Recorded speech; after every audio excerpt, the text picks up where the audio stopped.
নমস্কাৰ বন্ধু বান্ধৱীসকল, আজি আপোনালোকলৈ লৈ আহিছোঁ আটাৰ মালপোৱা।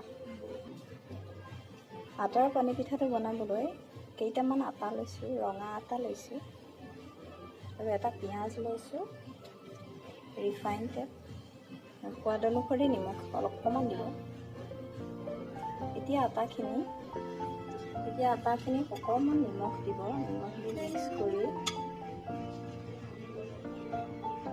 পৰিমাণ অনুসৰি পানী দি মিক্স কৰিব। এতিয়া আটাখিনি অকণমান পনীয়া কৰি দিলোঁ। আপোনালোকে ইয়াত দেখিছে। এতিয়া ইয়াত অকণমান পিঁয়াজ কাটি, যেতিয়া পিঁয়াজ দি আটাখিনি আকৌ এবাৰ মিক্স কৰি লৈছোঁ। এতিয়া এখন কেৰাহী গেছত বহাই দিছোঁ।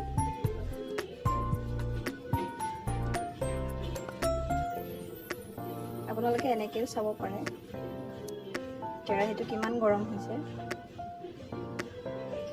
এইখিনিতে এটা কৈ থওঁ, আপোনালোকে যদি মোৰ চেনেলটো ছাবস্ক্ৰাইব কৰা নাই, ছাবস্ক্ৰাইব কৰি দিব আৰু ওচৰতে থকা বেল আইকনটো টিপি দিব। তেতিয়া অতি সহজতে আৰু সোনকালে আপোনালোকে মোৰ ভিডিঅ'বোৰ পাব।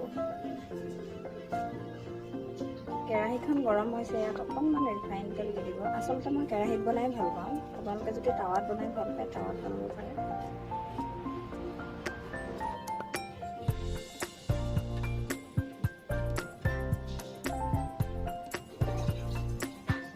তেল গৰম হৈছে, এতিয়া মই আটাৰ মিশ্ৰণখিনি কেৰাহীটোত দি দিওঁ।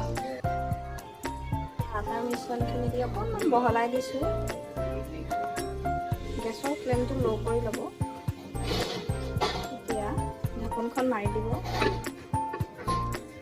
ঢাকোনখন মাৰি দিলে কম সময়তে হৈ যায়। ঢাকোনখন আঁতৰাই চাইছোঁ। পিঠাটো প্ৰায় সিজিছেই আৰু।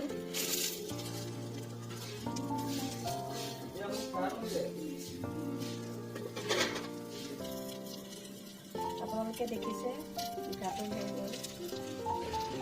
এয়া মোৰ হৈ গ'ল আটাৰ পানী। এই পানী পিঠাটো আপোনালোকে চাহৰ লগত নাইবা টমেটো কেটচাপৰ লগত খাব পাৰে। আৰু কেনেকুৱা পালে জনাবচোন দেই। আজিলৈ আহিছোঁ, নমস্কাৰ, ধন্যবাদ।